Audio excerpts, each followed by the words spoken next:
Assalamualaikum. In this video, how to work text in Photoshop around a circle for 2A.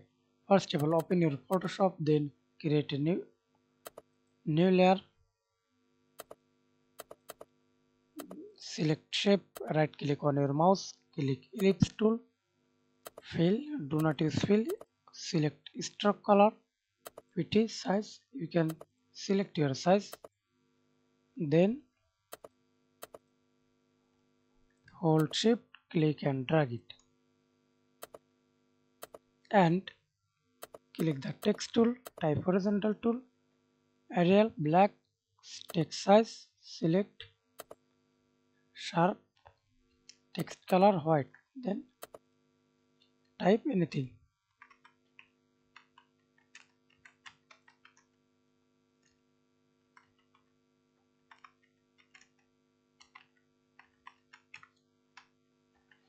Okay, then click another layer, then hold Ctrl, press Ctrl Z for duplicate layer, click move tool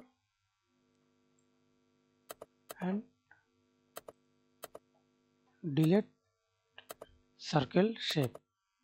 Thanks for watching video. Please subscribe to my channel, like, comment, share.